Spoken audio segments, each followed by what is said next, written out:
Yeah, are we good? Perfect.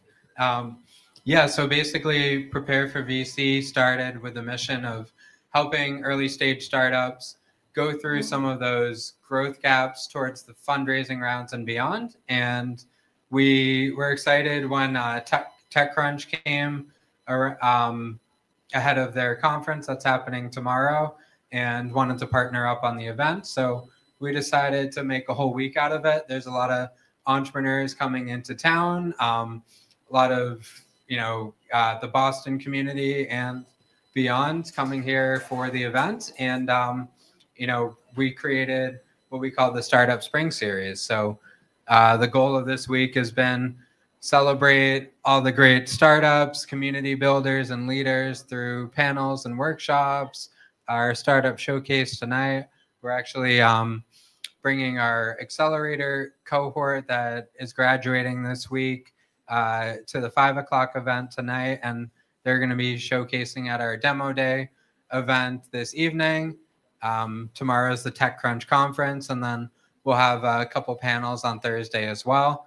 And yeah, so basically what Prepare for VC is a venture hub that offers everything from community, cohort programs, and consulting-based support to work one-on-one with founders and help them get to that next stage in that startup journey.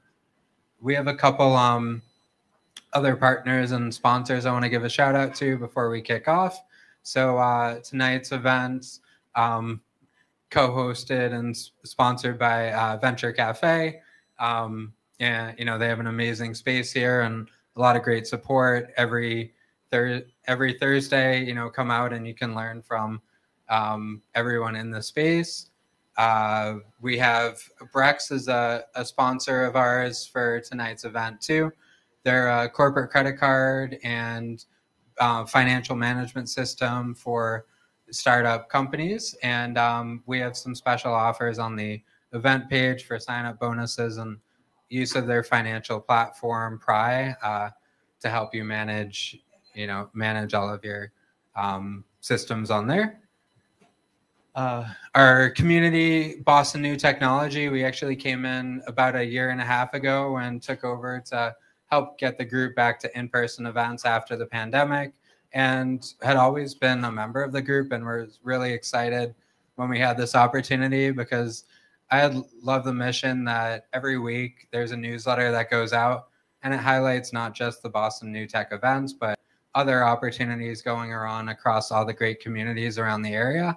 And, that aligned really well with our mission. And it's a group of about 28,000 tech enthusiasts and entrepreneurs in the New England area. And we've been working to expand into other cities and regions now as well.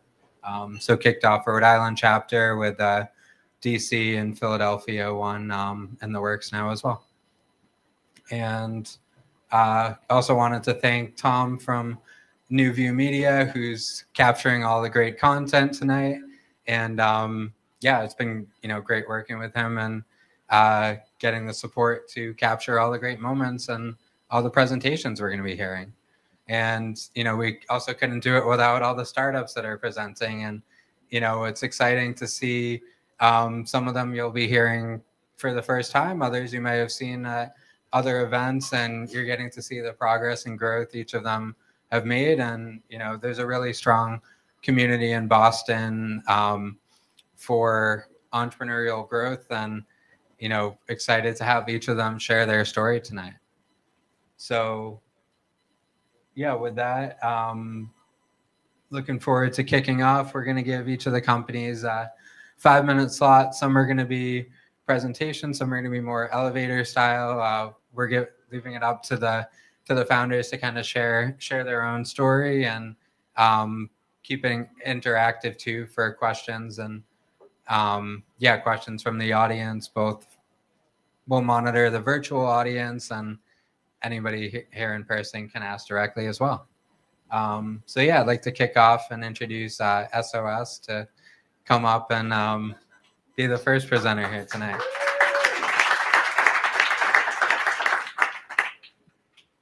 I'm not sure how I got the lucky privilege of being the first company to present today. And just so everybody knows, I don't have a deck. I really want to use this opportunity to tell you a little bit about what we do. And I hope that if there's interest or appetite to work together, connect in the future, you come up and find me afterwards. Would love to share more about what we're building. So I am one of the co-founders and co-CEOs of SOS. We are a Boston-based female-founded company.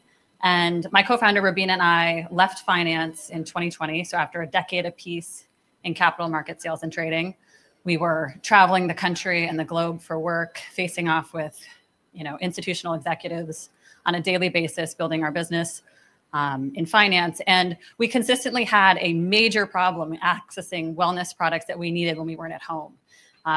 Two young women in finance consistently not able to access period care at work or in airports or at restaurants or hotels, and consistently needing to go out of our way to access those products and more, things like deodorant and face wipes and dry shampoos and things that we were honestly spending a lot of our disposable income on at the time. So, trips to Sephora and CVS and Walgreens.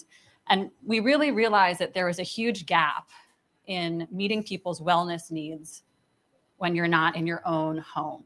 And from a universally needed product like period care, we had just had enough. I was basically sick and tired of seeing headlines in the Wall Street Journal and the New York Times talking about investing in, female representation in boards and ETFs being launched that focused on women, and not having period care at work, and literally having to waste my time leaving the building or going around the corner to find products that I needed. And not just I needed, but the fastest growing segment of the workforce needed every day.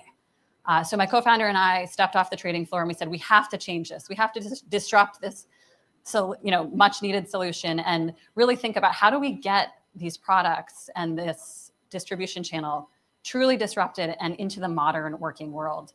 And we knew that we had to do that through a completely redesigned, reimagined piece of hardware. No more machines that look like gumball machines that take quarters. I don't have quarters. I don't know if anyone here has a quarter on them today, but oh my goodness, 25 cents. Like if I could find a quarter, I couldn't even probably rely on a machine having products in stock. So we said we have to build a modern piece of tech-enabled hardware that's beautiful and that is designed to be in modern spaces and that looks appropriate and belongs in a modern workspace and grade A commercial location. So we took that moment and we thought, how do we build a beautiful, first of its kind, smart vending machine that is intelligent and smart and elevated?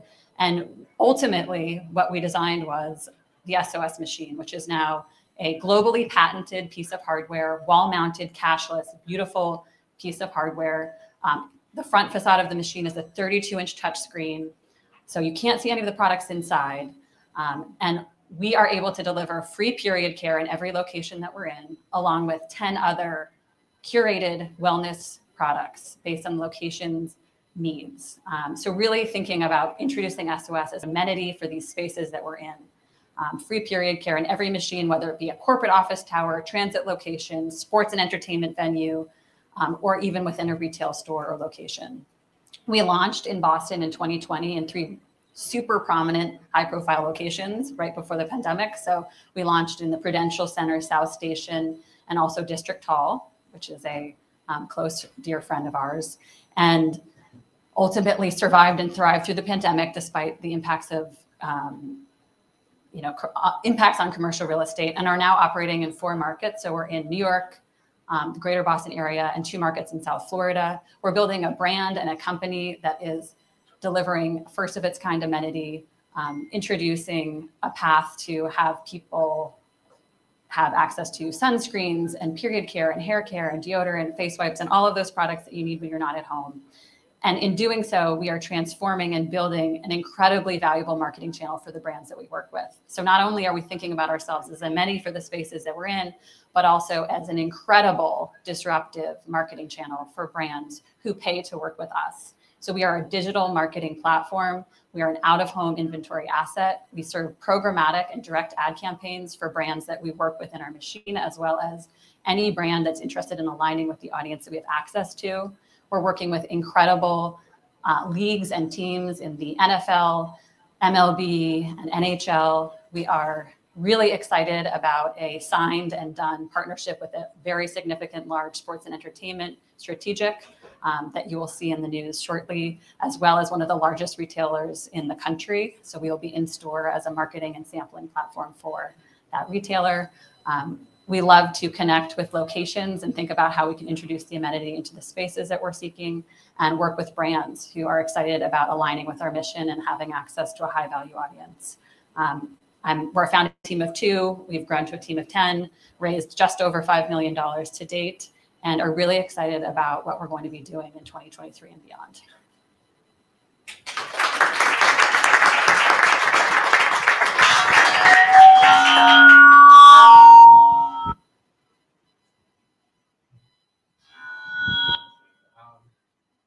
All right, yeah, we can open it up for questions. Anybody?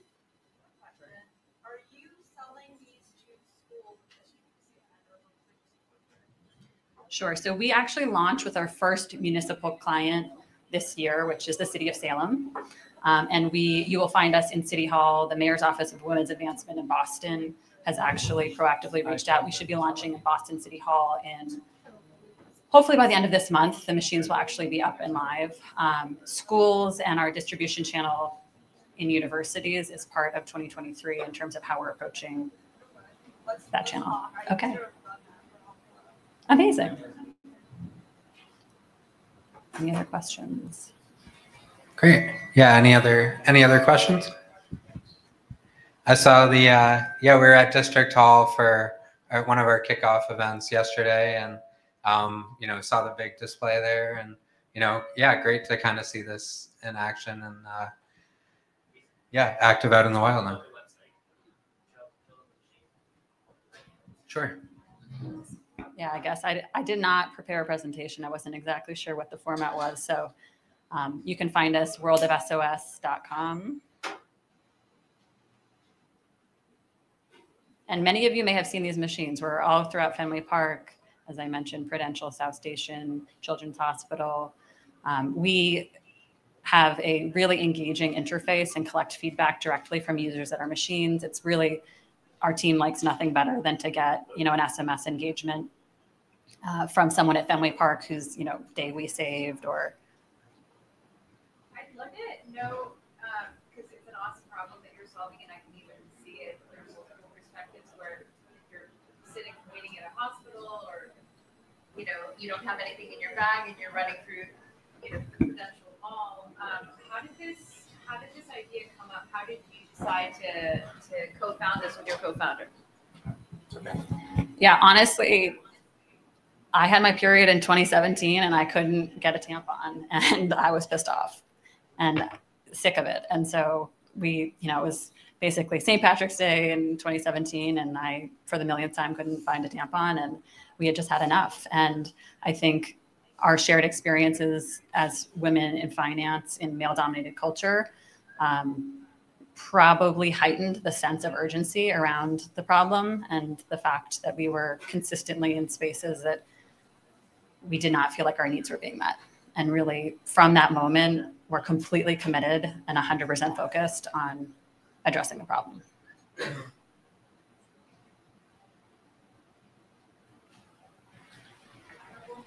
I asked you. I have one more.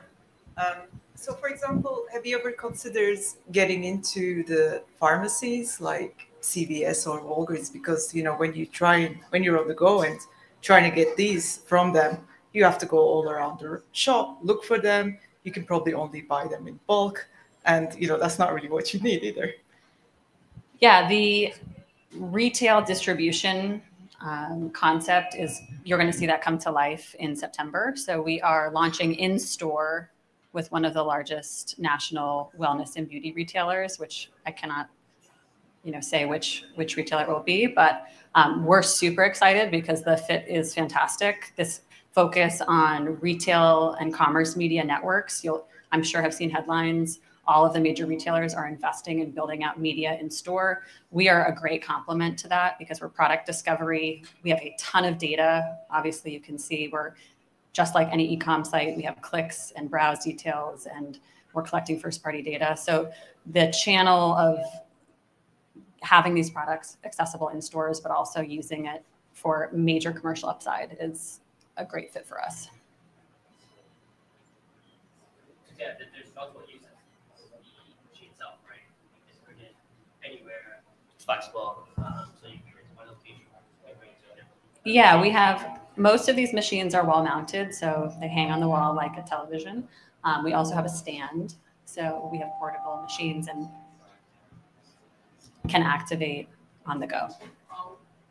Have you thought about using a product where I can order online and come and pick it up and not do it in real time? I want to get it ready. It's ready for me, and I pick up my package from CVS, and it's there waiting for me. We have thought about that, and I would say in our roadmap, there are features like a native app that allow people to find machines near them outside of Google and also access rewards or pre-order product.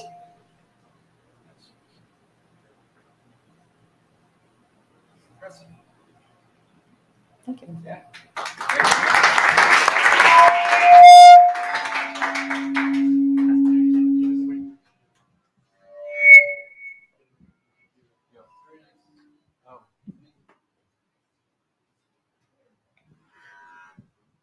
All right.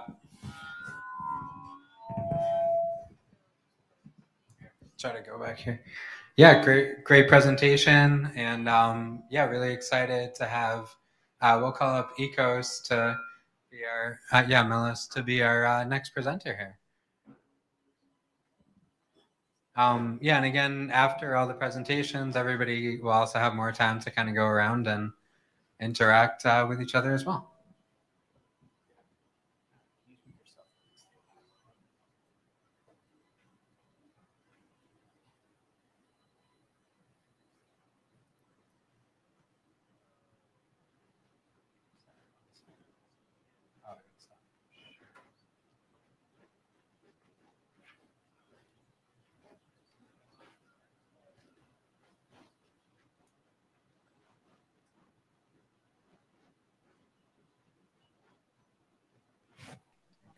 Thank you. Hi, everyone. Thank you for having me. Ooh, I'm gonna hold this over here.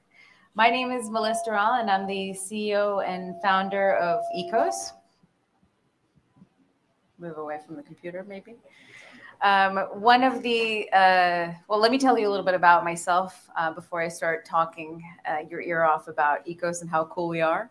I'm an immigrant. I came to the US when I was 18. Ignore the accent. It's all fake. I've just been doing theater all my life.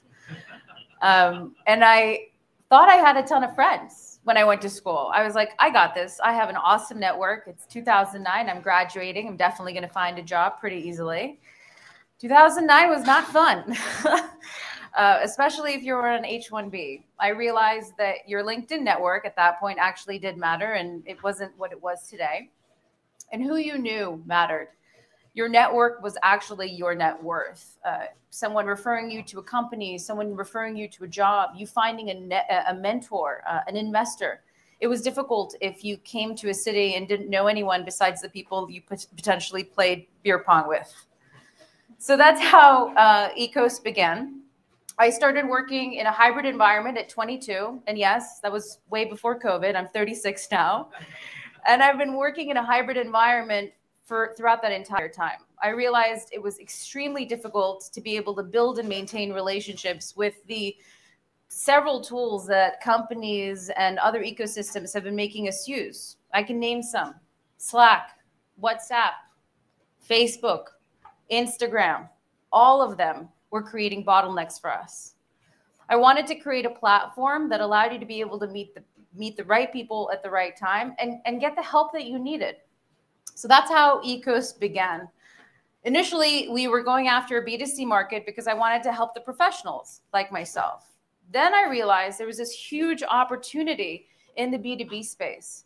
Communities already had all of these people. I mean, we're all here today. We're all either looking to invest, to potentially find someone to work with us, or find a client.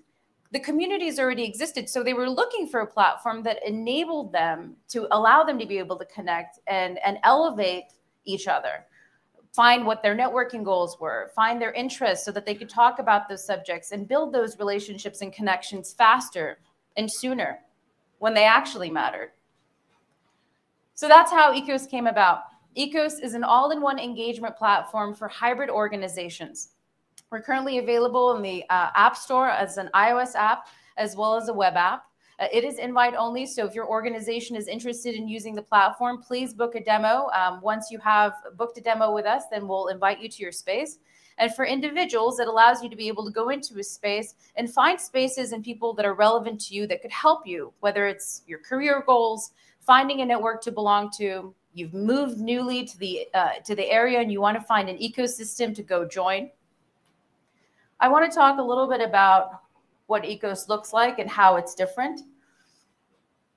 Before as in not when I was working in a different company, because I never had the water cooler conversations, but most of you did have that. You were able to meet people in hallways, at lunch, at happy hour. And then COVID hit and this changed. But this didn't just change because of COVID. We were also looking for more space, more time for ourselves, more personal time. And while we were at work or a part of these organizations and communities, we wanted to get to the people and solve the problems that we had faster. So Ecos creates higher engagement, it's more cost effective, and it's a one-stop shop. So the 7 platforms that you have been using is reduced to either 1 or 2.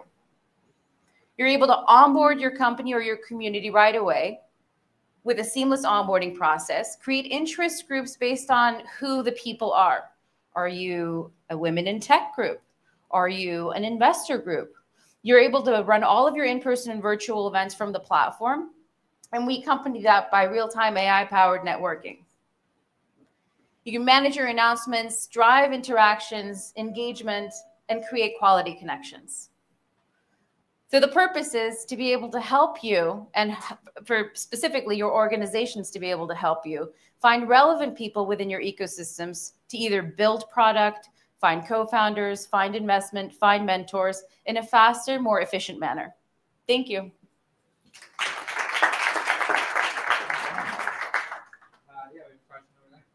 Can you tell me how your revenue model works?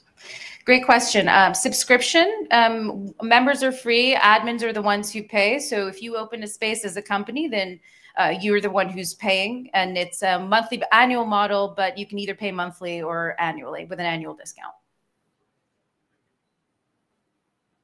Go ahead. Can you tell us more about how you plan to have higher engagement, more responses, faster responses over traditional like LinkedIn or other existing tools? That's a great question.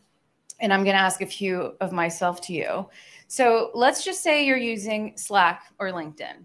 Slack, we're seeing little to no engagement with existing communities because we don't necessarily know who the people in the channel are. It's great when you're running a project, but not necessarily to meet someone new. LinkedIn is great if you know someone and you're trying to connect with them. But if you don't know them, most people get bothered if you send them connection requests, unless you have something to be able to say like, hey, it was so great to meet you in the event the other day. If you don't, then they assume it's some sort of a sales connection and they decline. The purpose of Ecos is to, one, be able to show you if you've attended something together and it will tell you like that we were here today. 2, it shows you what mutual interests and networking goals we have. So you already know why I want to connect with you and potentially set up a meeting. And 3, the whole brand has been built around you building a network and being able to find people that are relevant to you and who can help you today, versus LinkedIn is more of a recruiting and sales tool. And the purpose of it is not necessarily to meet and build relationships, but more so to be able to track someone changing jobs or find a new job or put up a new job. But great question. Go ahead. Can you explain a little bit more about the AI element? So right now we're doing proximity matching. So we're using Kubernetes and other tools. I think what we'll likely be doing in the future is being able to integrate that in multiple areas and using different types of solutions as well. 1 is on the onboarding side, 2 is on the scheduling meeting side. Our purpose is to make sure that you are doing less of the human work and more of the networking and building relationship side. So where we are today is likely going to be very different than where we are in 6 months from now. And we hope that we can see that from the user engagement side. I think we had a question back there. Somewhere. Great question, Jimmy. Go ahead. So is the organization the focal point, or is there opportunity for users to join unaffiliated? That's a great question as well. The bigger vision is so that anyone can come and join ECOS, and there is something called ECOS Public, and for you to be able to find the organizations that are relevant to you. Whether you're trying to look for an ecosystem that's going to help you find a co-founder, whether you're looking for the right accelerator for yourself, or you're looking for just a networking group to join to attend some events like the one that we're in today. Go ahead.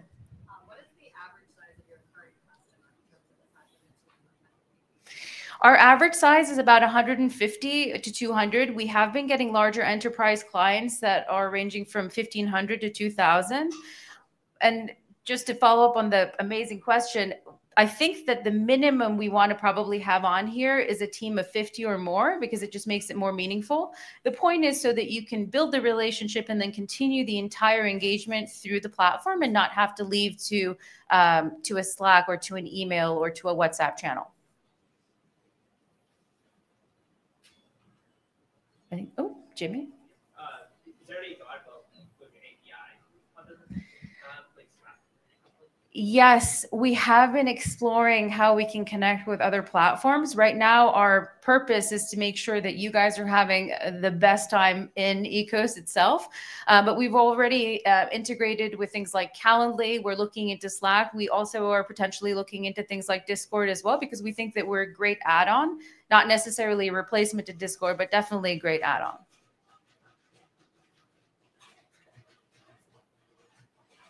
Oh, sorry, go ahead. Sorry? Do we have privacy concerns? Oh my gosh, well, it's data. Of course we have privacy concerns. We are GDPR compliant. We've been working with our data from day one. It was very important to us to make sure that we were very safe, specifically because we are carrying a lot of information that is related to all of you. I think that's something that we'll continuously work on, but according to our attorneys, we're compliant.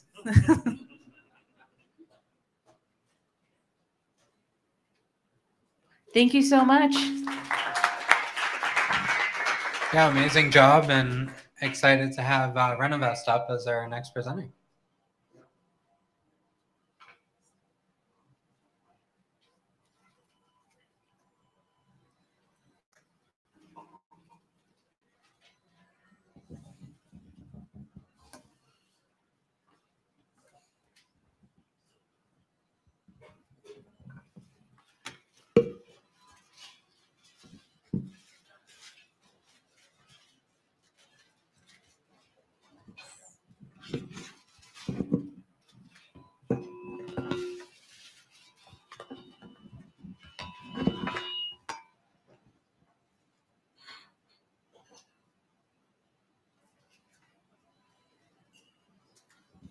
Hello, this is my first pitch, so bear with me.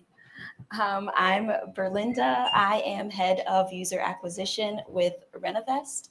We are a marketplace. We like to call ourselves the app store for chat communities, and we focus on investing in yourself and personal financial growth. So the problem we're trying to solve is a wealth gap, not only with income, but also like a gap of knowledge. So growing up, myself and my founders were both first generation. Our parents are immigrants. And it would come up every so often in class, like realizing, you know, your peers know a little bit more about money. Their relationship with money is a bit more comfortable than yours. And you kind of brush it off. And then you get in your 20s and realize, oh, I'm a little bit behind. Like, let's see what I can do to catch up. And then you try to go on the platforms that exist, and you find that for financial literacy, the mediums are disjointed and crowded and often very exclusive. So you can go on Discord, but to find one you can trust, very good luck if you don't already know one. And when you do find a couple, they're kind of in between Slack and Telegram and all over the place. So it's tough to gather the information that you need to really get a head start.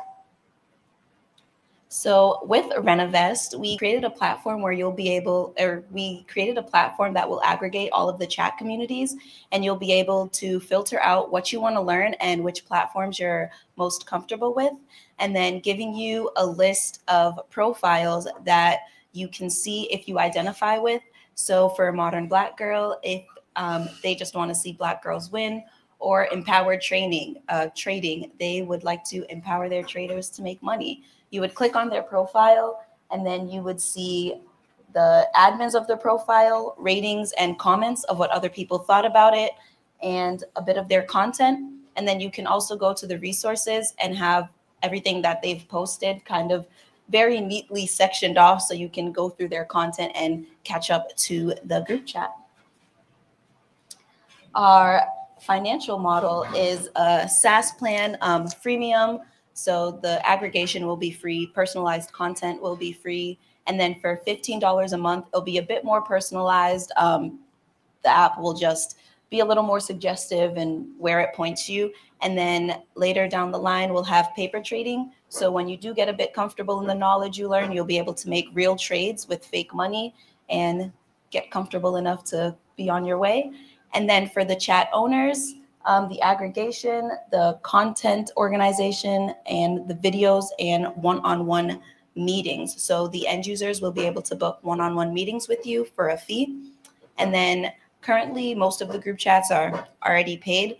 So we would take a 3 to 5% monthly transaction fee for every time someone joins the group chat. So currently we're starting with direct sales, pairing with people that already have group chats elsewhere, convincing them to join Renavest and bring their groups, and then referrals with the chat owners to bring their chat owner friends, word of mouth and invites from the end users, and then content marketing. So if you guys join our Instagram, you'll see that we'll be giving polls and stuff, just making sure that we're probing the market and getting the right product fit early. And here is our wonderful team. Stanley is our CEO and founder. Lemmy is our CTO. He does a lot of the very technical back-end stuff. Eric is the product manager. He's managing Chris, our full stack engineer, directly and kind of translating the scope of the project to me and Stanley, who's less technical. Lauren, who's our UX UI designer, and Farah, who is our social media strategist. And then ways you can help us. If you know anyone who's interested, send customers our way. We're very focused on doing interviews and probing the market. Again, have a conversation with us if you think this is something you guys would like. Connect us to investors. Again, we're very focused on finding market fit, but we will not be saying no to money. And we'd like to start those conversations because they take a bit of time to facilitate. And just spread the word. If you're following us on Instagram, make sure to like, share, and help us spread the word. Thank you.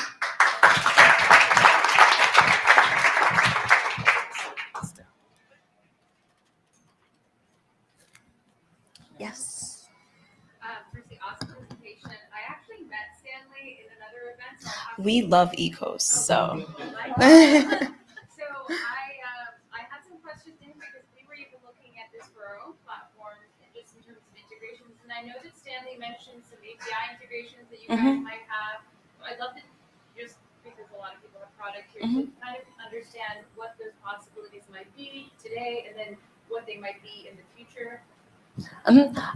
So the first API we're thinking of is like how we can make it absolutely as customizable as it can. So when you get on the platform, what you're interested in is what you're seeing. The live feed where you have real-time news and market trends, obviously the market's crazy all the time, always. So really only showing you what's relevant to you. We don't want to overload people with notifications such as Discord, but making sure we can make it personalized. But we are, I will say, trying to a little bit back off and trying to focus on how we can make it personal. I feel like a lot of the times there's so many things you can add and add and add, but the more you add, the less personal it feels. So trying to find the right balance of how can we make it so you're finding the people that you like and you're making a real connection, and you're not having to have all these add-ons and stuff and making it too confusing for people. But we are open to conversations. So if you have an idea, let us know. I hope that answered your question. Definitely. You're right about Discord. I was just looking at some of the stuff that you guys have there. It's very difficult to be able to find and tune yourself into conversations or groups that, and then it gets extremely messy if you're trying to follow everything that's going on. So especially when it's moving. Exactly. So it's cool to be able to understand what's more relevant and also what's more trustworthy in terms of some conversations that are happening? Yes, that is the goal. What markets are your early customers? So our early customers are in stocks, and they're in just like our startup communities. They're notoriously early adopters. So they've been very helpful in giving us feedback, and we should have our beta soon. So they'll be the first ones onboarded to try it. We won't be nervous about all the bugs. So they'll be our first, a couple communities there, and then stocks. And then come September, we're gonna go to universities. We already have conversations with Bentley and a few others. And then we'll onboard students and clubs. And then we have conversations with the city of Boston so that we can do like small businesses and onboard their communities as well. But, you know, step by step. Yes. How do you vet who you work with or integrate into the platform and their authenticity, or how professional they are, what their expertise level is? So I guess simply, how do you steer people towards the right people and not the people that seem right but may not be? So we've been toggling with a few ideas on how to do this. Obviously, the first two that we pull on, there'll be people we know personally, people our friends know personally, so they'll already be vetted. We are relying heavily on the crowdsourced of, like, if you're in the group chat, you can rate it. Obviously, if it was a problem that was easily fixed, Discord would have done so already. But we're keeping top of mind, like how we can use different AI and how we can use different integrations to be able to flag, okay, that's a red flag. He's just trying to make money. This is not true information. And also if the law changes and someone's preaching something that's no longer true, and how we can vet for that to try to make the site as just trustworthy as possible.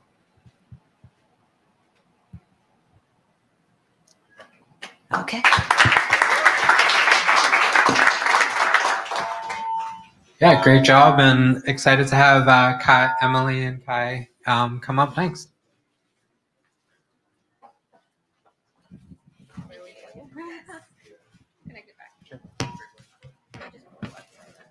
Sure. Is this the right side?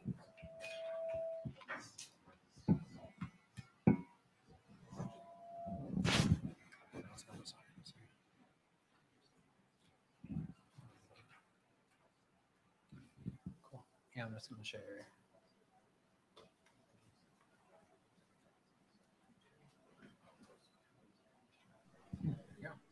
Cool. Thanks, Jason. Hi, everyone. My name is Emily Zaccardi. I have been a founder here in the Boston community for the past handful of years now. I'm speaking to you today as the head of marketing of a company based in Tel Aviv. They're called Kai. Both the company that I founded, Holler Hype, as well as Kai, they're both in the consumer tech space.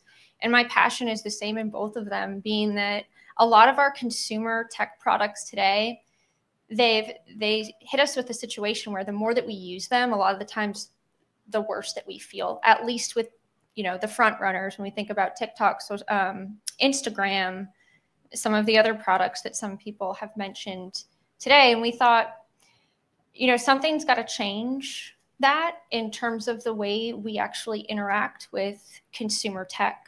And I'll share first a little bit about what exactly Kai is. Kai is a personal AI companion that's trustworthy. It's designed for teenagers, and young people talk with Kai multiple times a day just about how things are going in their life.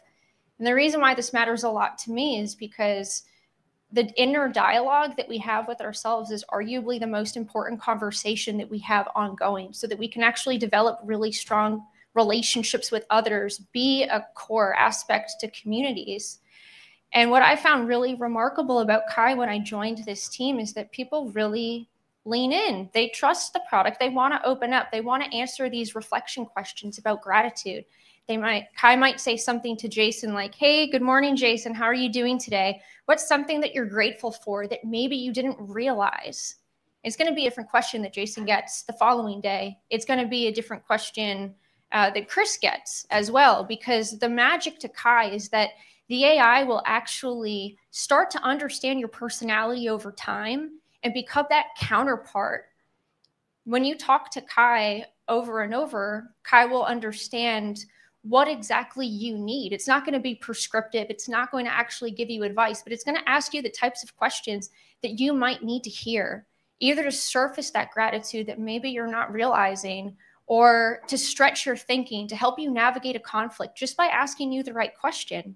And over time, the more you talk with Kai, the closer relationship that you end up having with yourself. Something that makes me really excited about a marketer is how this kind of dynamic can transform the way that young people actually feel about themselves. Because if they feel like they have a closer relationship with themselves, a stronger sense of self-awareness, a stronger sense of worth, I have a pretty good feeling that these statistics that we hear about, 44% of young people feeling persistently sad, 44% of young people feeling persistently hopeless, 25% of young people between the ages of 18 and 25 considering or attempting suicide, they're probably not going to be quite as bad. Something like Kai is a base layer to well-being. It's not a crisis control tool. This is something that's made for everybody. It's not the solution to replacing therapists. It's not something that we're going to call a mental health gym, although some of those products have some pretty great content. A solution like Kai is a counterpart to who you are. Kai helps lift a fingerprint off of your soul so that you can actually understand who you are, and it makes you feel so special, get more in tune with the kind of life that you want to live. And we really look forward to a world where more and more young people turn to something like Kai. Today, we've reached the lives of just over 300,000 young people that have had conversations with Kai. We've achieved some pretty incredible retention rates compared to different apps that are in the health and well-being space. We've achieved 66% retention after 30 days, which is something that Calm and Headspace only see after day 2 and 3. We're really passionate about the B2C consumer space. We have a go-to-market channel currently on Discord. We find that people on Discord get really excited about Kai, and for that reason, we actually have our own community of folks that are really psyched about Kai Universe. There's about 45,000 young people that opt into this community. Time and time again, Kai will say something like, hey, I know that we've had some great chats over the past couple of days. Did you realize that there are some amazing peers that you can meet here in our Discord community? And that's been a really thriving environment for us to actually test some critical marketing and brand strategies. It's quite exciting for any marketer in the room. I'm sure it might sound cool. If you have an idea, you can get thousands of people to actually give you feedback, which is important to me because we're building this brand with and for young people. We really mean it when we say that. So Kai is something that's touching the lives of many young people. We've just closed a safe agreement recently. We have a term sheet for a seed round right now. I mention that because there is still room left on it. If anyone knows folks that are interested in the generative AI, consumer lifestyle, health and well-being market spaces. We're also looking for really, really talented artists. We want to expand this brand into something that's really show-stopping. So illustrators, graphic designers, I'm interviewing those types of folks right now. And other than that, I've left a lot out. People might have questions, so I'll just open the floor.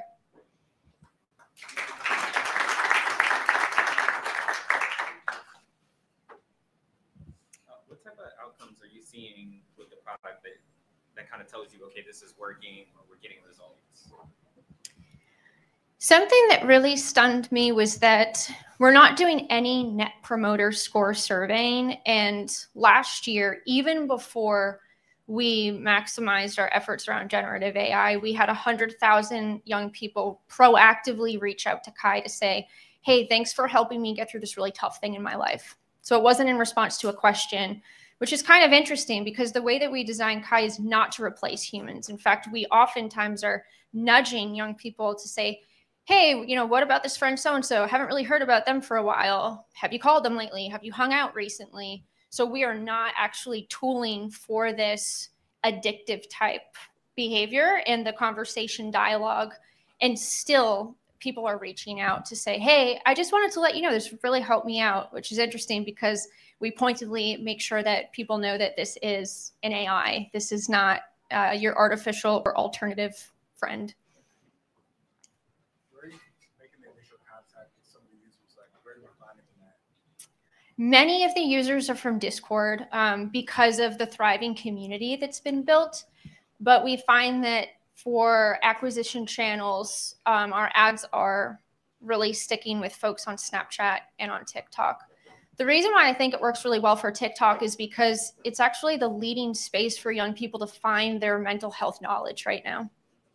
So they go on there, try to find out more about how they're feeling. Can I find a video from somebody that feels relatable to me? And our ads probably tie into that algorithm, and it's a good way for people to find us through there. So I know you mentioned that Kai is not a crisis line and that is AI powered. So my question is that when a young person is in that moment of crisis, when they are expressing those thoughts of self-harm, is there something built into Kai that, you know, prompts them, hey, we're not equipped for this, contact this line? Is there anything like that in place? Yeah, and I'm really glad you asked because it's really important to us. Two of the founders of Kai are psychologists. So making sure that there are safety protocols in place is really important to them. One of them has 2 teenage daughters, so he kind of puts the product through the lens of, do I feel comfortable with my teenage daughters with this? If the answer is yes, we ship it. To answer your question directly, if somebody describes self-harm or harm in general, we actually have a human companion team behind the scenes. They get flagged. So immediately the conversation is handed over from the AI to a human to protect privacy. They don't get to see everything that that user's ever spoken with Kai about, but they get enough context.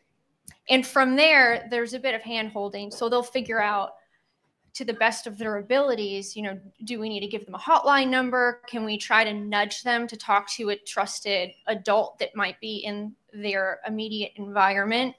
Or does the conversation need to take a different route? Yeah. Thank you for bringing it up.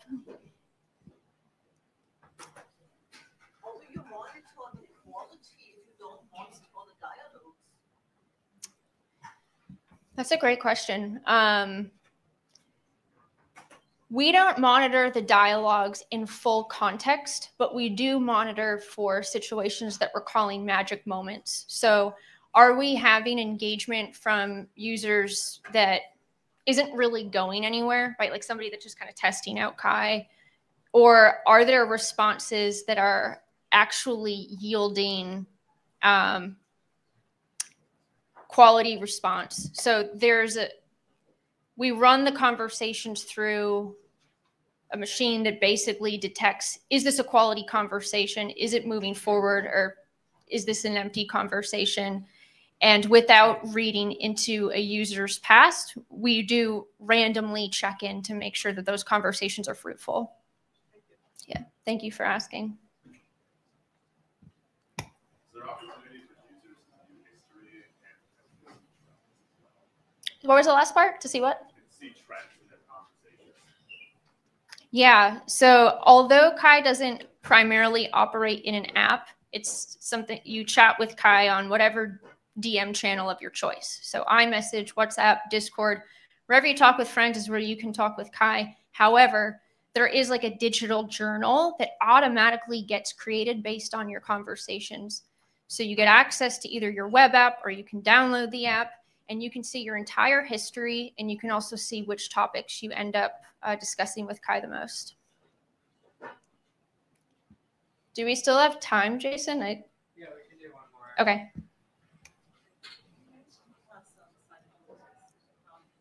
Yeah. Yeah, the methodologies behind Kai, there's 2 main methodologies that are informing the user experience and the product. One is acceptance commitment therapy. So making sure that somebody can sit with their emotions is a huge part of that. And the other is positive psychotherapy. So surfacing gratitude, aspirational thinking. These are all methodologies that the psychologists believe if everybody gets their daily dose, might feel just a bit better. Great job. Yeah, great job, and excited to call Apolline and Capella up to go next.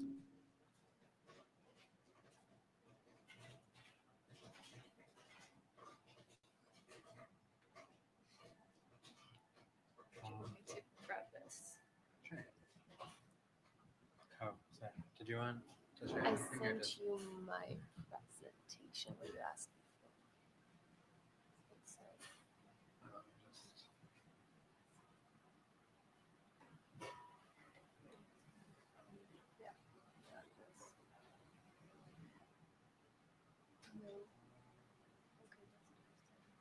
do you want?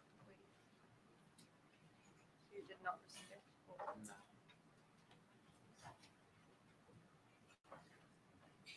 Okay, anyway, I can just talk without a presentation then. Sure. I mean, do we have time for me to send it again? Is there someone else and I can go after them? Or? Sure. Yeah, actually, Spincast wants to go, and then. Okay, cool. I'll send him my presentation again. Thanks.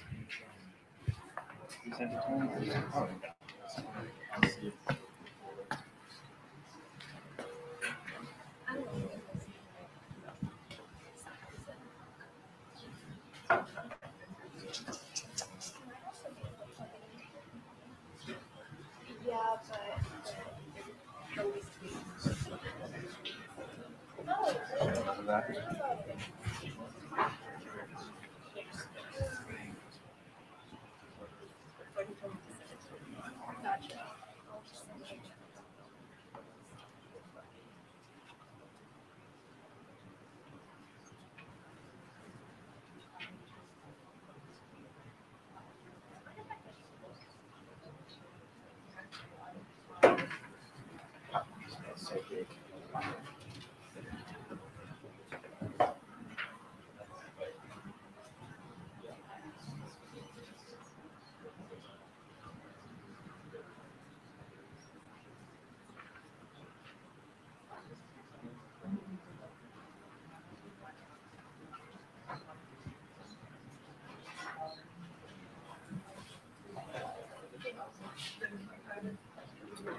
All right.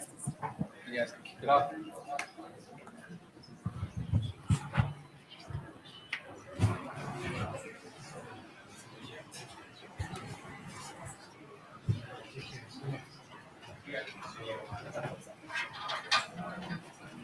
Scroll back.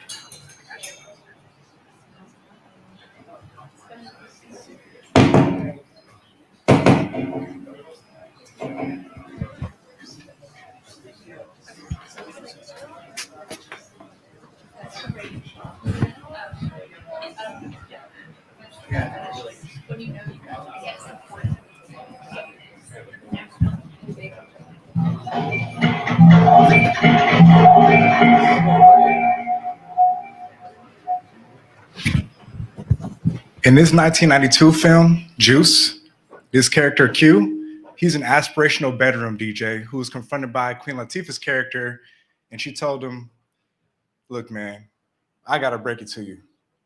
You're just a local DJ. You're local."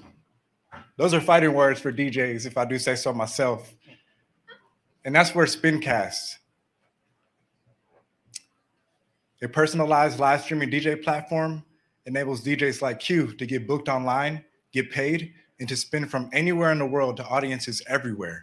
And it allows listeners to book DJs at an affordable rate for your house party, your game night, or your kickback, so that you can entertain your crowd and set the backdrop for your function. Right now, we've had over 1,500% year-over-year user growth, over 500 members, and over over 350 streaming hours. We are a two-way marketplace for live stream DJ booking.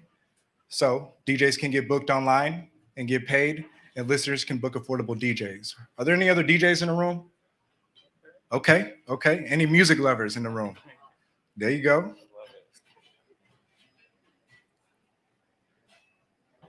So for the listener, here's the issue. DJs cost up to over $1,000 per hour for in-person DJs, that is. And so we allow for booking DJs for as low as $20 per hour. We cut out all of the back and forth and negotiations, the travel costs, and we allow DJs to get booked easily with our seamless DJ to listener connection. Also, DJs can be inaccessible with lengthy contracts. So again, we cut out all of that negotiation and allow you, the listener, to be able to book DJs seamlessly. There are some platforms that do stream DJs, such as Instagram, but the audio quality and the video quality is just terrible. So our audio is truly immersive.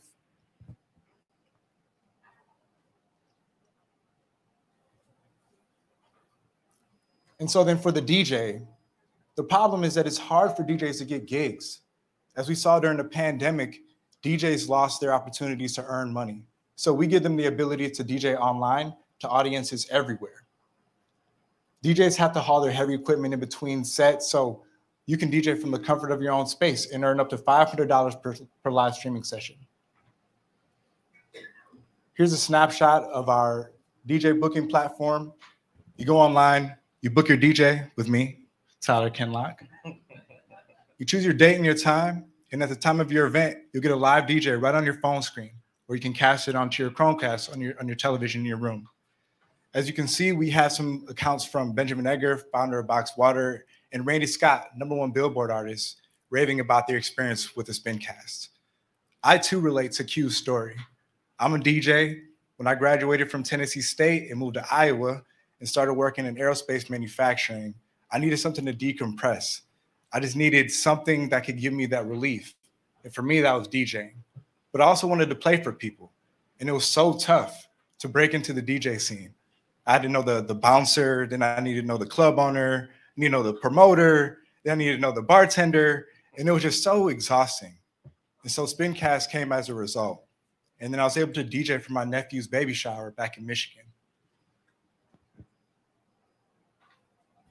We check all the boxes. Sure, again, you can find DJs on YouTube or on Twitch, but Twitch DJ sessions are constantly flagged and taken down.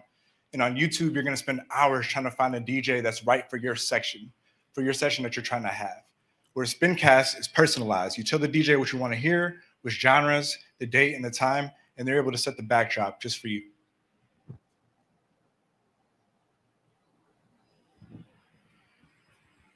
And so I'll talk a little bit about the business model. So there's 3 ways that we make money. The first is from the DJ booking. Normally a booking is anywhere between $20 to $100 an hour.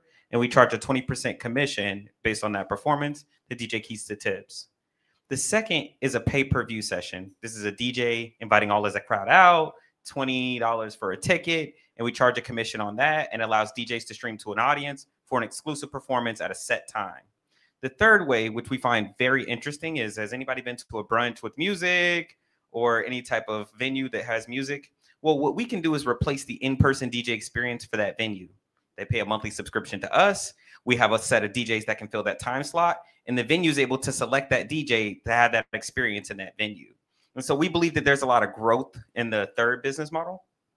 And we took a look at like, what's the total addressable market here? And we believe this is a $2.1 billion industry, mainly based on live entertainment and DJ sessions. When we talk about our serviceable market, we're focused on how much can DJs earn and how much money can we collect from their revenues. And so we believe that with 13.09 million sessions booked, that we could reach this $981 million serviceable market. And so we've kind of mapped here our growth. And our North Star in growth is the DJ, the active DJs. And what we consider an active DJ is kind of listed here. They've got an average session of $75. They've done about 6 hours per month. And that's kind of how we scale our business over time. And as you can see here, we start with 100, and our goal over 5 years is to get to 10,000 DJs. And if we can get to that 10,000 DJ number, we can make $18.3 million in revenue.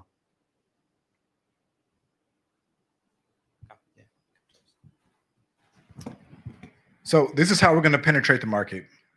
First, we need to learn our market. We need to understand where our DJs are, where they reside at. And a lot of them are on YouTube and on TikTok and on Instagram. And this model is proven from during the pandemic when DJ D Nice will go online and will generate hundreds of thousands of viewers on Instagram. Again, the audio was a little cruddy, but he was still able to present a DJ set for hundreds of thousands of viewers. We understand that our DJs are our North Star. So without DJs, we can't have listeners. So the DJs being the product, we need to go ahead and recruit DJs that are also in those spaces, such as the top 10 DJ YouTube channels or TikTok and Instagram, such as Mixcloud and Beatsport. So once the DJs bring the listeners organically, we're able to establish our community and grow from there. So just to be a little bit transparent about our next steps. So our idea for this quarter, and the previous quarter, was to have a gamified listener experience. We want to also have DJ autonomy to log in and to grow their personal user base and their audience on their own. Right now, it's very clunky to be able to sign in users and to sign in DJs to be able to spin. So we just integrated last week a model for the DJs to go live and build their communities online. They'll be able to sell their own merch and DJ whenever they would like to freely to be able to start generating money. And just give you a scope of where we ended up through last year. We launched in 2019, and right now we're live in the Google Play Store. We have over 500 site members, and we established around $600 in revenue. And it was just a prototype over the time just to be able to test out who's willing to pay. Once we prove that out, we're able to move forward with the independent go live function for DJ autonomy. So a little bit about me. I'm an aerospace engineer, a DJ, and I'm so passionate about bringing DJs online, to giving them a launch pad so that they can DJ from anywhere in the world to anywhere in the world, and to give listeners an affordable way to book DJs for whatever occasion that you might have. And I'm the co-founder. My background is in banking and finance, and thank you, everybody.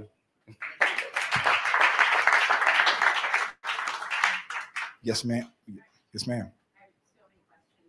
One, because I mean it's really hard to find a DJ for a party. But a few issues I've incurred, and actually wrote these down while you were presenting. One, great startup.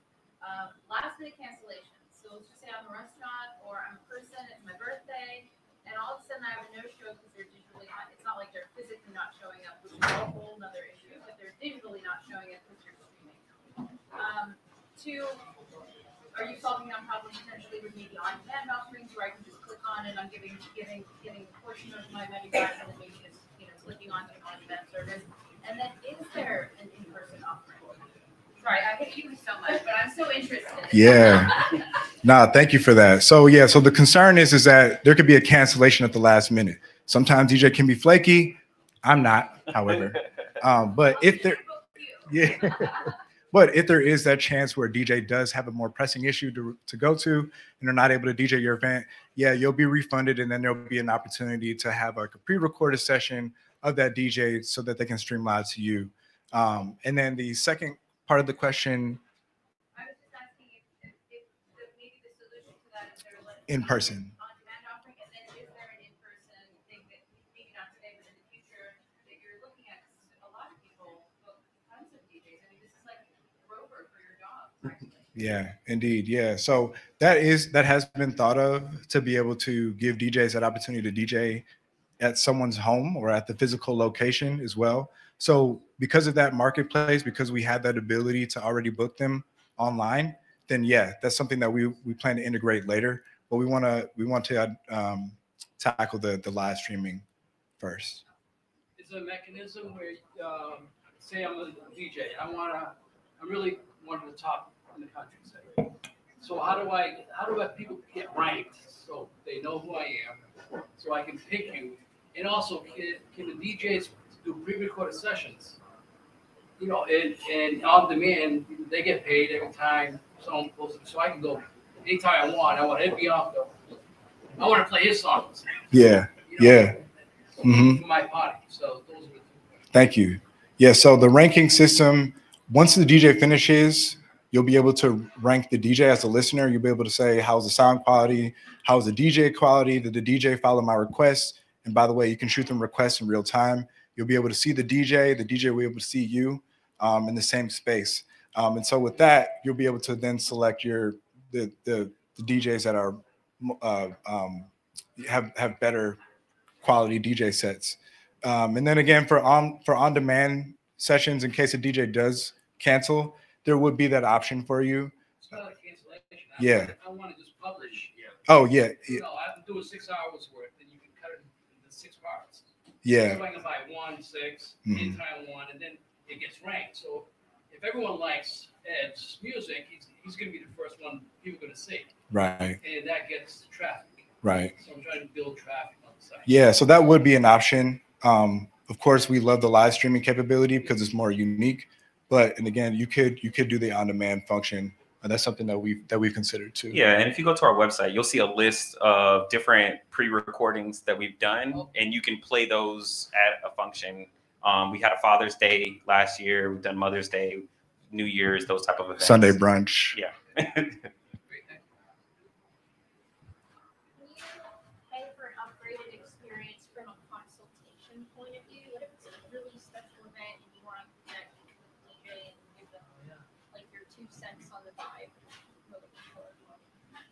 No, we don't have that model right now, but that's something that's we kind of have the infrastructure for it, because what you can do is you can book a one-on-one session with the DJ prior to talk about like what music you want played, whether it's kid friendly, what the occasion is. That way you can curate the experience to exactly what it is that you want. Like we have a lot of that communication, because that's kind of what it comes down to. I just helped my brother plan part of his wedding, and that was a big thing for him. Was he said there wasn't really a lot of flexibility between him and the DJ for him and his wife to feel assured that, you know, this is going to be the vibe they're looking for. Then they just moved on to the next project, you know? So there is some of that functionality. I guess that's just playing on that. That's a huge market in itself, is weddings. Yeah. Is there a specific market you guys are targeting? And again, I'm selfishly asking because I'm super interested. Is it like, because in Boston, the restaurant scene has picked up so much in the past few years. There's that. There's weddings happening left and right. You have Nantucket, you have Martha's Vineyard, you're all around the Boston area, just in the East Coast in general. Is there a specific market you guys are thinking of addressing first? Yeah, one of the main things that we're looking into first, other than the a la carte personalized DJ bookings, we're looking into getting into venues such as bars, such as lounges. And so, yeah, weddings has been on the top of our mind too. But one of the things that we were waiting to integrate was the back and forth two-way interface so that the DJ can see the crowd and the crowd can see the DJ, so the DJ can see the wedding so that they can know what to play in that scenario. Yeah, a good example of that would be like the W. They play music on the weekends. They have a DJ come in. We could replace that DJ, and that DJ could still have that opportunity. Just no need to be in person anymore. All right. Along the same theme, I would be pretty nervous about what was going to show up on the screen, especially if that's a key part of the message. It's not just on Spotify or the track. Feel like it's what to expect. Yes, indeed. Yes. So we have guidelines to ensure that the DJs are going to be represented well, also to represent the site, but themselves.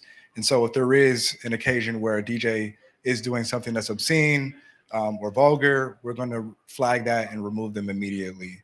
We also vet DJs. They have to apply to be on the page. They don't have to pay at this time, but they do apply, and we vet their music channels and make sure that they're legitimate.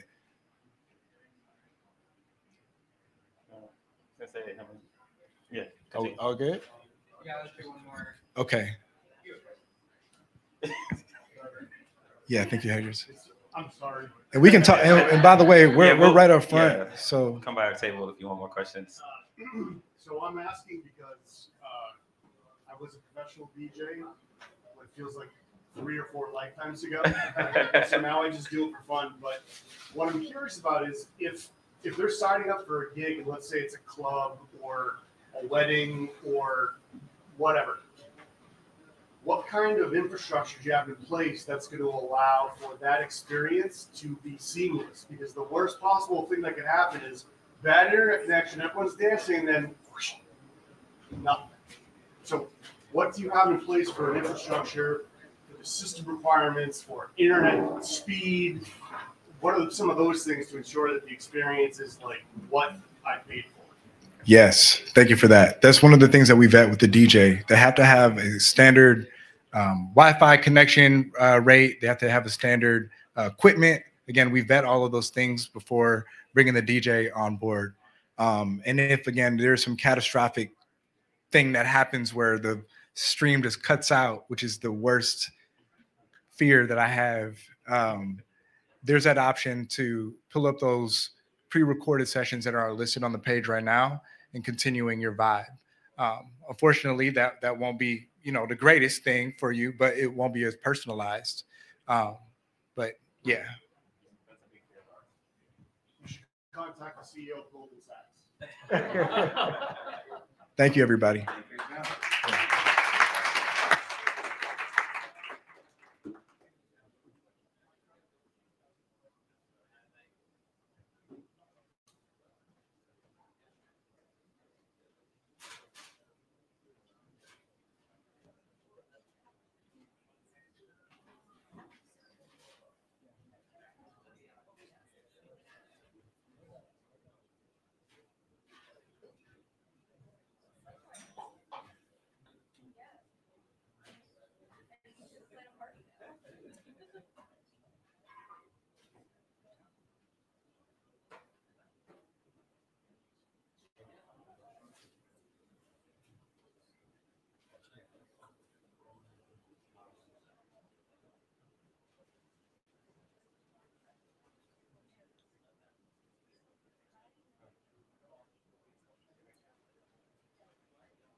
So no Stan today, huh? He's actually on his way. Is he? Yeah. Nice.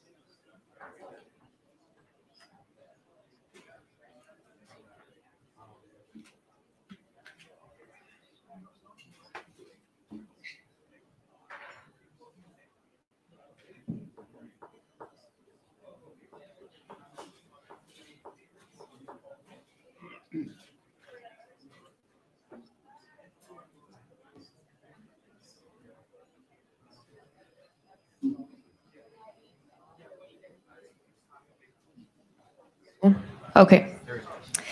So, hi everyone. I'm Apolline. and I'm going to introduce to you a very innovative solution that is going to help millions of sleep-deprived parents worldwide. Sorry. So, parents often struggle to understand their baby's needs, causing negative consequences for both the parent and the child. While baby tech companies have developed, products to monitor sleep and breathing, none of them have helped parents communicate with their babies for better sleep quality. Capella's AI-powered sound technology is rooted in the latest research in infant development, and our advanced algorithms analyze babies' cries, translate them into a need like baby is hungry, baby is tired, baby is in pain, and other needs, and give parents actionable insights. And we also soothe babies back to sleep. And as of today, the Capella dataset is over 9,000 hours long of labeled baby cries, making it one of the biggest datasets in the world. Allowing a baby to develop self-regulation skills increases learning and reduces negative emotions. These improved coping skills help parents feel more confident in their parenting abilities and encourage a better bond between them and their babies. Capella's SaaS model generates revenue by selling access to the Capella API to connected, intelligent baby device companies. Our business model is distinct from all the other competitors we have in the market because we exclusively focus on software solution and don't provide, for example, a mobile phone app. And therefore, we have an exceptional speed advantage. We are excited to announce that we have a groundbreaking pilot in the works with one of the top baby monitor brands in the world, and our collaboration with this industry leader is set to revolutionize how you keep an eye on your little one. Also, we're backed by Techstars. So yeah, with the baby monitor markets set to experience exponential growth, now is the ideal time for an innovative product and solution to hit the market. Our solution caters to the needs of tech-savvy millennial parents who seek to bond with their babies better, respond to their emotional needs, and prevent trauma and biases. But this doesn't just speak to the $2 billion baby monitor market or the even bigger baby tech market. Our AI can be embedded into numerous devices. We will be able to distinguish between the different sounds our pets make, for example, to see the emotions they're trying to convey. It can also be used to interpret the sounds of machines and vehicles, improve transportation safety, and even improve the security and management of our smart homes. So basically, we're building an AI for sound company. This is a quick look at our team. My background brings knowledge and experience in strategy, engineering, and finance to Capella. And our biggest strength is the rest of the team that has joined me along the way. We have senior advisors who have extensive industry knowledge, and our engineers are from MIT, Stanford, and Berkeley. So let's work together to give parents the rest they need and the peace of mind they deserve. Thank you.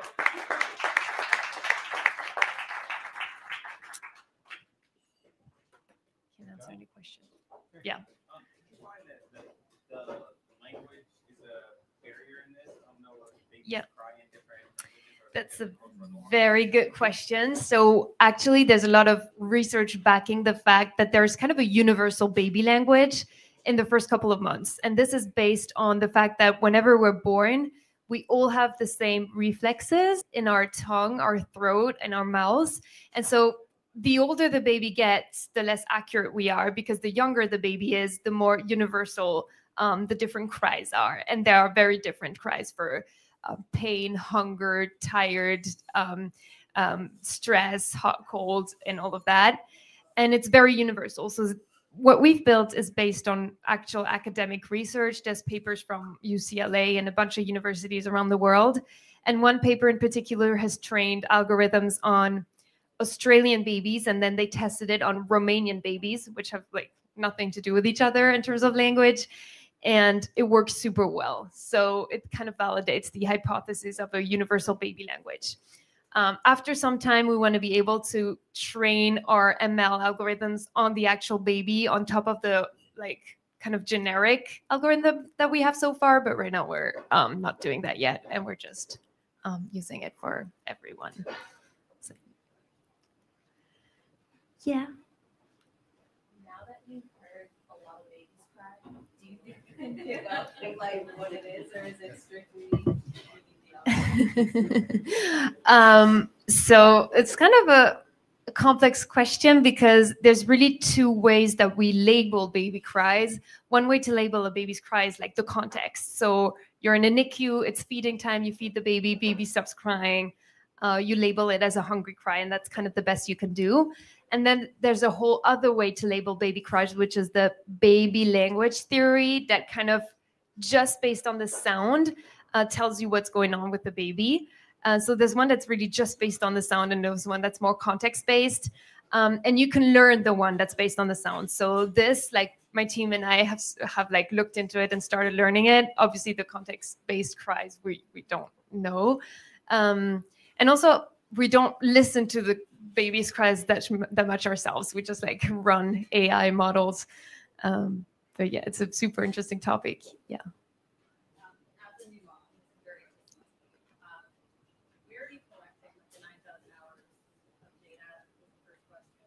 Yeah.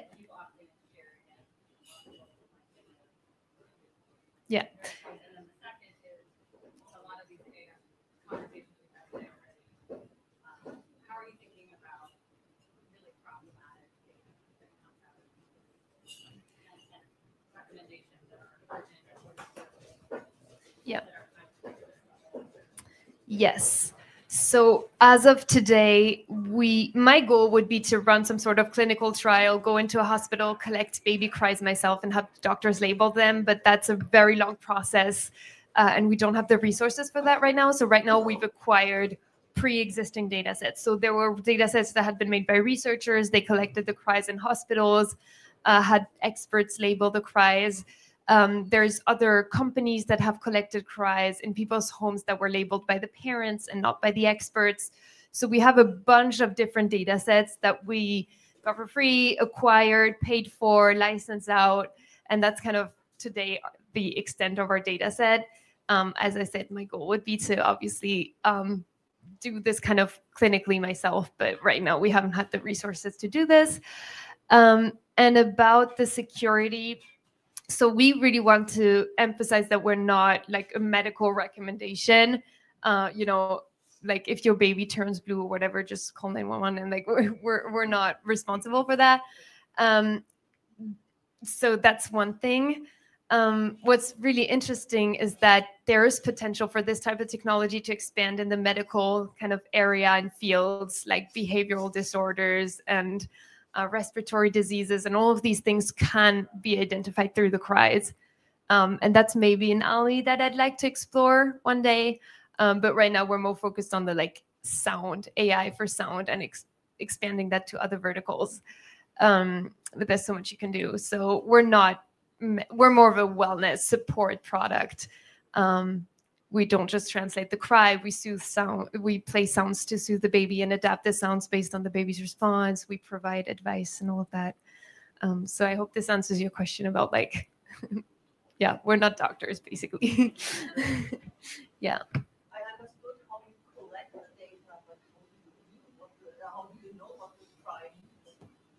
So the data we have right now was labeled by experts. So experts can be doctors, nurses. They're actually the most accurate humans. But a big bunch of our data set was collected and labeled by parents. So these are kind of the two ways to label the cries. Yes? Sorry, can you repeat it? So basically, papers say that the best trained human is around 30% accurate, and the best trained human is a doctor or someone like that to recognize a baby's cry. And our algorithm have over 90% accuracy right now. So 3x what the best trained human can do. We recently acquired a lot more data, so we're hoping that this number will increase. But we're still exploring the data that we acquired recently. But we've surveyed parents and asked what type of accuracy would you want to see for you to be interested in this product? Is it above 80, above 90, above 99, above 95? And we found that actually almost more than half of them are okay with it being just over 90. A lot of them are even okay with it being just over 80. So over 90% is like easy to achieve. And then it's like the final percentages are harder. But yeah. So you said during the presentation that the older a child gets, the less accurate you are because they're developing their language and speech. So currently, with what it is that you built now, what is that threshold, and where do you see the company, your company, changing in order to adjust for that, or not? Yeah. So I've spoken to so many neonatologists and it turns out that most parents are able to correctly identify why their baby is crying at around 6 months after birth. So our solution is really for the first 6 months of life. That's when we're the most accurate, and that's when basically people need the solution the most. So I'm getting this question a lot, like, are you going to do this for older kids, or are you going to build something that can like go with the kid as the kid grows up? Right now, we are not working on that because it's a whole different thing. Like, then you move into kids that are able to speak, so it's not at all about like sound, but it's more about like language recognition and all of that. And we really want to focus on sound and getting insights from different sounds.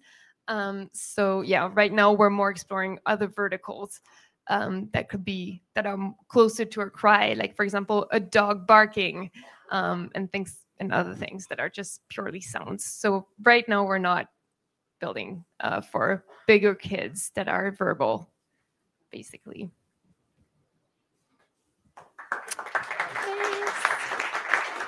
Thank you. Great job. Perfect.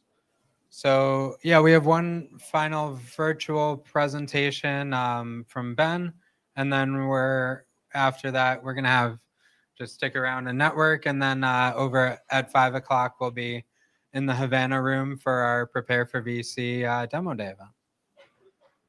So I'm gonna move Ben up to the stage here, and let's see if we can hear you.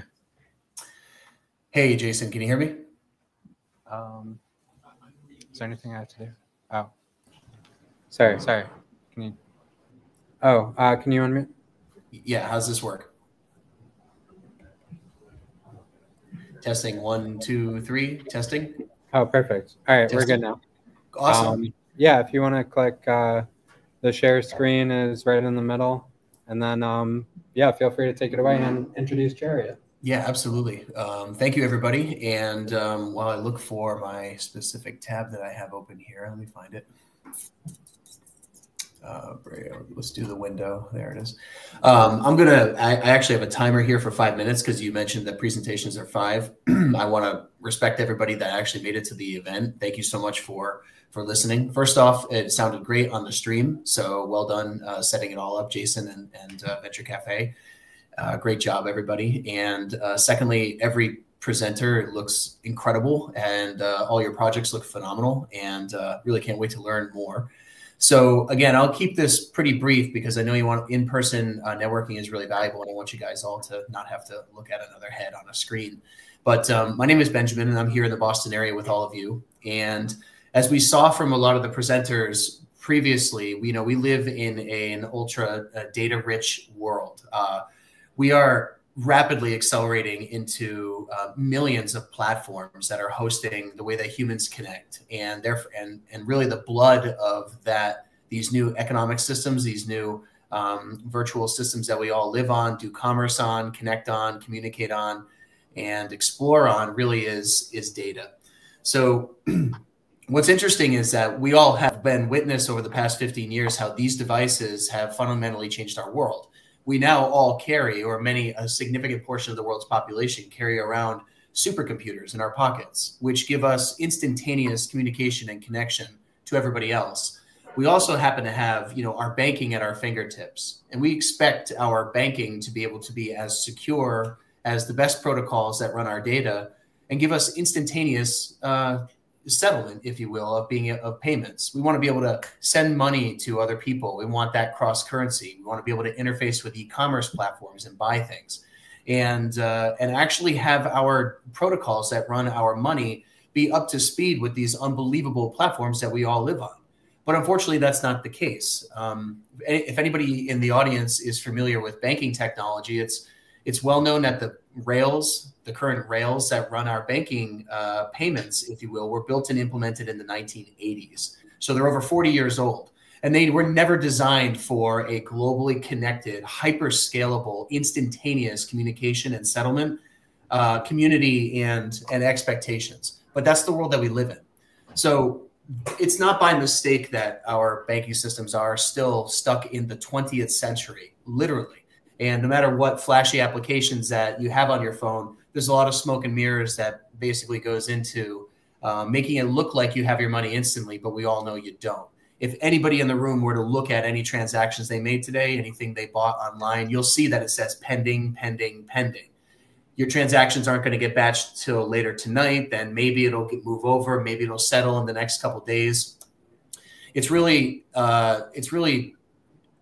antiquated, the fact that our one technical system is set so far in the past while we power forward with all sorts of new innovation and design. And that's what basically Chariot was designed for. We took the best of distributed ledger technology and we applied it to fix the problems of moving money and to really upgrade the world and take payments into the 21st century to power our data-rich, hyper-connected, ultra-scalable, ultra-social economies. So what Chariot is it's a peer-to-peer payment system like Venmo or Cash App or PayPal or Zelle, but it allows for B2B, which business to business, and B2C, business to consumer, and C2C is consumer to consumer, like you to me. But what it enables is an infinitely scalable platform. So we can do microtransactions and millions of transactions a second, where the current systems that move our money are really, really stuck on very low numbers. Now, I'm going to fly right through this. I don't have a long deck, but the long and short of it is that we've been building this for a number of years, and we took distributed ledger technology, which is the foundation for blockchain, and we modified it to actually fit and work with banking protocols, which is, therefore, it's a hybrid system. One of very few on the planet that is actually integrated with a banking core, if you will. So again, bringing the best of ultra scalable technology to fix the problems of the past, to enable the facilitation of money movement and data transfer and monetization of data for the future. It's a modern, ultra scalable global payment system for businesses and individuals. It's powering traditional and ultra scalable platforms. So as an example right now, if you're on social media and you've got 50 million followers, what sort of influence do you really have for all of that amazing community that you have? 5 million, 500,000 followers, whatever the case is. What sort of influence do you really have if all they can really do is like, subscribe, share, hit the heart button, leave a comment? The reason why influencers on these huge economic platforms push those mandates to you so often is because that's the only way they can leverage against the algorithms of the platform, so that they can have some sort of monetization, basically leverage against the platform, so they can monetize their work, their content, and they can have some sort of revenue share in all the eyeballs they get on the screens. Well, what Chariot allows is for those individuals on these huge economic systems to actually have a direct connection with their communities. So if you have 50 million followers and I want to support your work, I don't want to have to cut through the platform to give you a tip or a donation to buy something off of your individual store. I can literally just press a button and drop a microtransaction for you. Now, it may seem novel, but when you scale that up to millions and millions of users, even the smallest donation at volume can have incredible impact. And these influencers can change the course of people's lives, can support different communities or causes, can help to react to bring relief, financial relief to different disasters around the world, or they can monetize their own content without having to battle the platform for some sort of revenue share opportunity based on selling other people's products or something. We've got every type of industry trying to move into the digital web and Web3, where we're all connecting, yet they can't move money at that speed. And that's just one of the areas that Chariot unlocks, finally, the ability to move money at the speed of data. So we're expecting to launch later this quarter. It's been a heck of a road to redesign this company after the pandemic. We have a number of different partnerships we're launching with. We have a number of different joint ventures that we're launching with.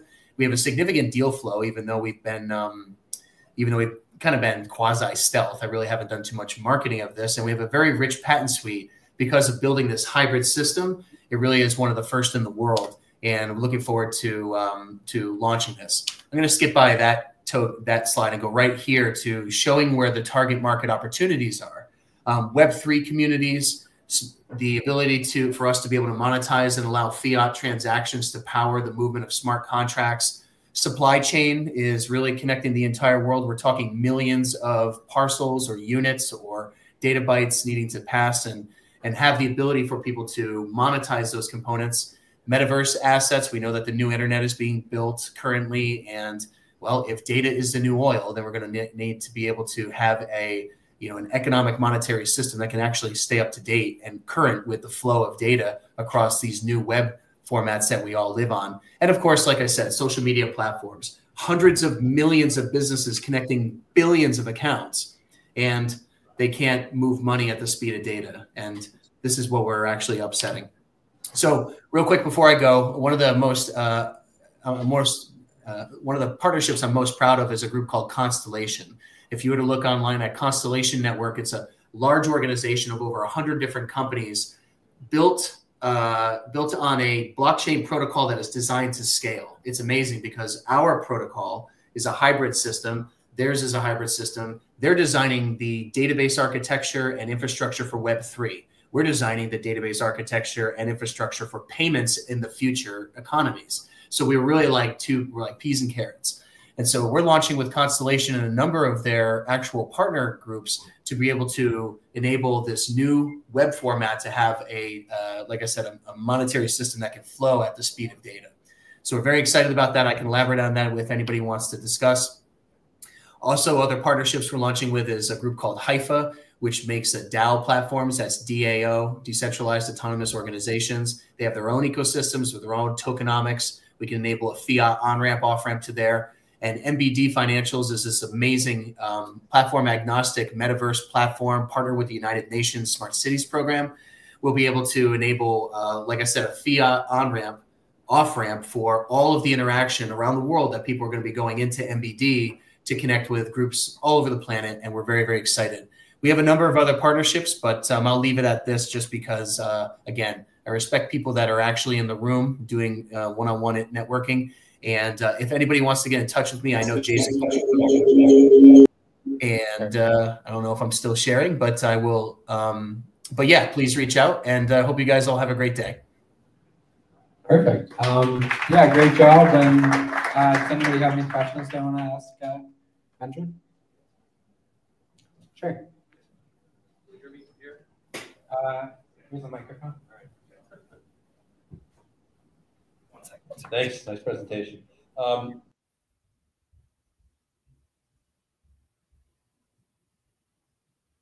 Well, a lot of what's built into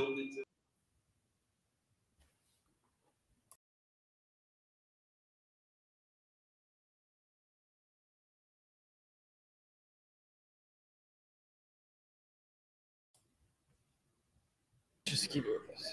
Can you hear now? I can hear you now. I'll mute my microphone while you talk. Okay, so a lot of the the latency that you talk about is all built off of old DEC Alpha, a lot of the DEC Alpha chips back in the day, and there are several levels of hardware security that are involved in that are actually quite handy and quite good. So you have a hardware level security on top of the software security. So I'm just, so I think that latency is actually valuable in some transactions. So I'm wondering how this applies to for large international transfers. It seems to me that there's nothing that has really challenged that system. Yeah, that's a great point. I hope there's no echo as I talk now. So what you're referencing, and for the other people in the room, you're referencing settlement time of monetary transactions. So right now, if I were to send you $100, let's say on Venmo, and your phone lights up and says, "Hey, Benjamin sent you $100," you're like, "Great, I got $100. I want it now." And then you try to transfer it to your bank, and of course, the Venmo platform will say, hold on, wait 1 to 3 days. We have, and what's happening is that the bank at nighttime is batching the transactions, moving it up, and then moving it across the rails down to your bank. Actually, it goes to Venmo's bank first, and then if you choose to take it out, then it will then transfer from Venmo's bank to yours. This settlement time is a function of, as you mentioned, the old Rails system. So right now, the system caps out at about 24,000 transactions per second. That's like the Visa Rails theoretical limit. The system currently operates at like a 5,000 to 6,000 transactions per second steady state. And the 24,000 transactions per second theoretically is usually tested around the holidays when there's all sorts of consumption and consumerism going on. And of course, still every day, rush hour for people buying gas and buying coffee at Starbucks. So this cap is a function of the technology of, if we will, the old century. And you're correct. There are levels of security and different types of hardware that are batched on top of that old infrastructure. We've got point of sale transactions. That's where you swipe your card at the counter, gateways, processors, interchanges, card networks, receiving banks, merchant banks, the different security guys that are in there. All of those characters are dipping their beak in the transaction. And yeah, it does take a while to move that through. But the point is that old tech stack, everybody's built on that old tech stack. And it's time to move into the cloud to enable for instant settlement, even cross-currency functionality, or we are not going to be able to build the future economies if we're dragging anchors of the past that cannot even keep up to date with today's transactional volumes, let alone ones that are built on, for the web, for Web3 or all of social media. So to your point, everything, the switching costs that it would take for banks to switch over from all of that hardware tech stack and all those great companies that are built on that old stack is so expensive that they've never done that. And yet here we are moving into the 21st century where almost every other industry is evolving and moving to adopt to these new types of connected platforms. And we can do the same. And the way we do that is by utilizing the infrastructure of the cloud that is already built and developed. This, like many of the other startups here, we're all kind of dependent on these amazing platforms that have been built, and that's what our technology stacks are developed on. But we can take this new stack and implement it into the banking industry with increased security, increased scalability, increased speed, instant settlements, and ultra low costs, because we don't have to deal with all those old rails, all those old players, and all those old folks that kind of intentionally slow down the speed of money. Now, one last thing, I kind of jumped all over the board with this answer, but the speed of money specifically, it can be, it can be deadly. If an earthquake goes off internationally, we're trying to get international aid to a location. The time it takes for FX, foreign exchange conversions, and the money flow between currency zones it can be a life or death issue. It also happens to be FX and foreign exchange and global economic interfacing happens to be the lifeblood of our planetary economic systems. It's time to upgrade. And we have the ability to do that, and we only need one bank in each currency zone. So this is going to be quite disruptive once we launch and then start forecasting and going after the cross-currency roadmap that we have, where we'll only need one bank in like Scotland to cover all of the EU, one bank in France to cover all of the UK, excuse me, opposite, one bank in Scotland for the UK, one bank in France for all of the EU, and so on. So with the application of an advanced distributed ledger, with all the best features of security that you find in blockchain protocols, we actually are able to finally upgrade, into the 21st century. And I'd love to talk to you more about the very technical specifics that you mentioned, because clearly you have a background in this industry.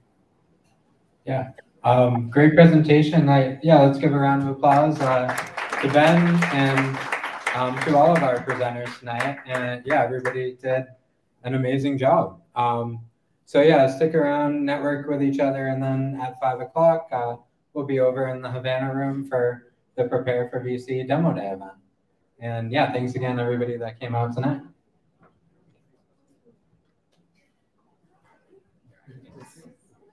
Thanks.